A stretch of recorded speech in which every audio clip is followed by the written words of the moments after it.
नमस्कार दोस्तों, केबी knowledge booster में आपका स्वागत है। मैं हूं अक्षय कुमार। चलिए शुरू करते हैं। आज है 10 दिसंबर और करंट अफेयर की ये सेशन में आपका स्वागत है। चलिए शुरू करते हैं। आज की मोस्ट इंपॉर्टेंट हेडलाइंस या खबरें क्या रही। वीडियो अच्छा लगे तो लाइक, शेयर और सब्सक्राइब तो जरूर कीजिएगा, ठीक है। ओके, तो शुरू करते हैं। प्रधानमंत्री, पहला है प्रधानमंत्री नरेंद्र मोदी ने उत्तर प्रदेश के आगरा में आगरा मेट्रो परियोजना निर्माण का उद्घाटन कर दिया है। अच्छा, यहाँ पर ये चीज पूछी जा सकती है कि आगरा मेट्रो परियोजना का उद्घाटन किसने किया है?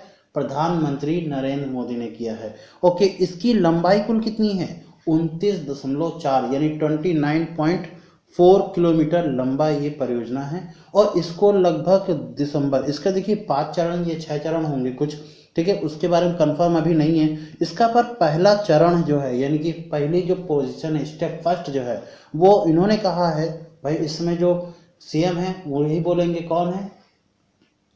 योगी आदित्यनाथ, ठीक है।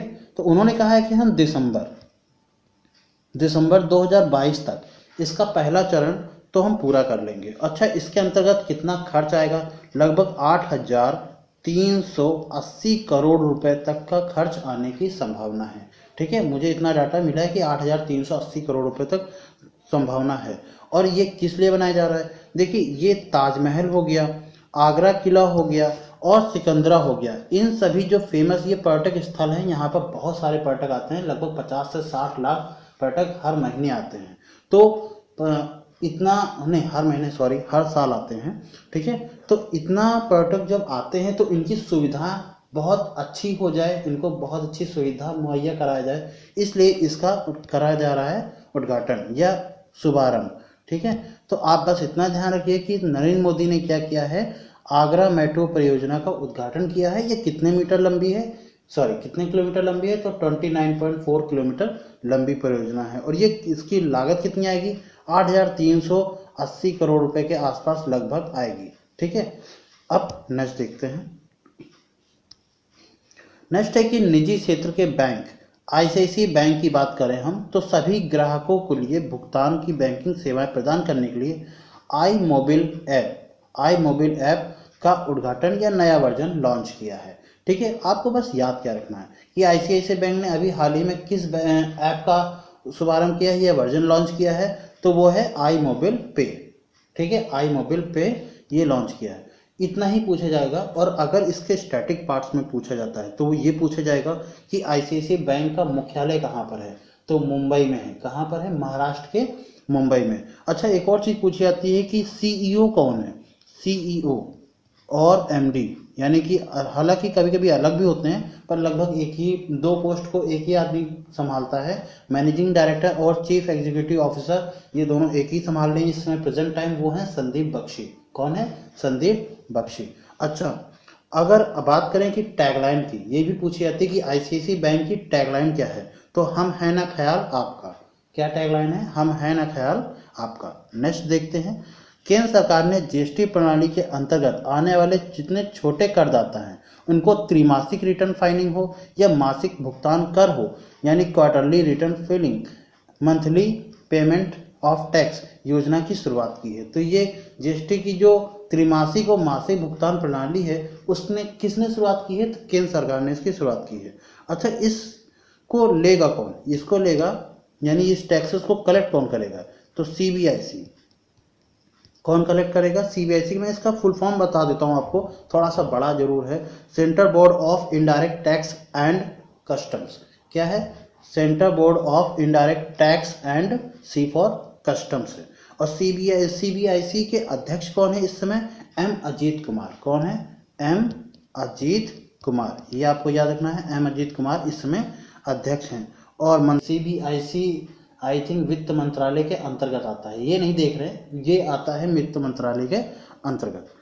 अगला देख लेते हैं। नेक्स्ट क्या है कि भारतीय कृषि अनुसंधान परिषद यानी Indian council of agriculture research ने प्रतिष्ठित अंतर्राष्ट्रीय राजा भूमि बोला विश्व मृदा दिवस पुरस्कार 2020 जीता है, ठीक है। तो आपको बस इतना ही याद रखना है कि भारतीय कृषि अनुसंधान परिषद यानी Indian council of agriculture research ने प्रतिष्ठित अंतर्राष्ट्रीय राजा भूमि बोला विश्व मृदा दिवस पुरस्कार 2020 का किसने जीता है? तो वो हमारा ICAR ने जीता है, यानी इंडियन काउंसिल ऑफ एग्रीकल्चर ने जीता है। अगर मैं बात करूं कि खाद्य और कृषि संगठन का प्रमुख वो कौन है? क्यू डोंगयू। कौन है? क्यू डोंगयू। यहाँ पर थोड़ा सा नाम जरूर कठिन होगा, क्यू डोंगयू। डोंगयू की स्पेलिंग DONGYU होती है, ठीक है, DONGYU। अच्छा, खाद्य और कृषि संगठन की स्थापना कब हुई थी? तो 16 अक्टूबर 1945 में इसकी स्थापना हुई थी। और इसका हेडक्वार्टर कहाँ पर है? इटली के रोम में है। कहाँ पर है? इटली के रोम में है, ठीक है।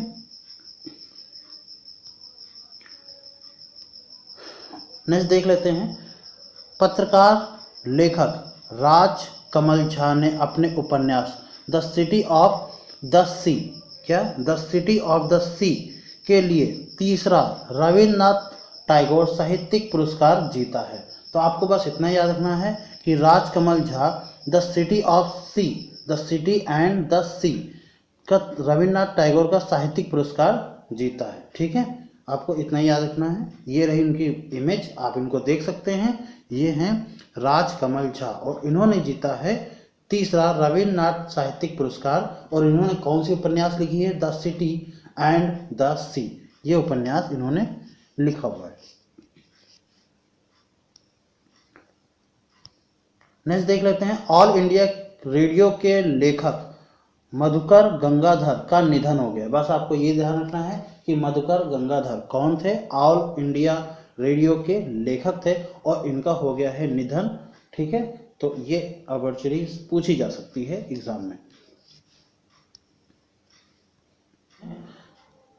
जेहान दारूवाला ने बहरीन में आयोजित 2020 की जो शखीर ग्रैंड प्रिक्स था, ठीक है, शखीर ग्रैंड प्रिक्स फॉर्मूला 2 रेस जीतने वाले पहले भारतीय बन के इतिहास रच दिया है। यही लाइन इस चीज को इम्पोर्टेंट बना देती है कि ये पहले ऐसे भारतीय हैं, जोहान दारूवाला, जो बहरीन में एक आयोजित हुआ है शखीर ग्रैंड प्रिक्स फॉर्मूला 2 2020, उनको ये जीत चुके हैं। तो ये F2 सीजन की अंतिम दौर थी, यानी फॉर्मूला 2, F2 मतलब फॉर्मूला 2 चैंपियनशिप। एक दूसरी स्थिर सिंगल सीटर रेसिंग चैंपियनशिप थी, इसमें सिंगल सीटर ही बैठ सकते थे, ठीक है। और इन्होंने इस बार जीत करके इतिहास रच दिया है।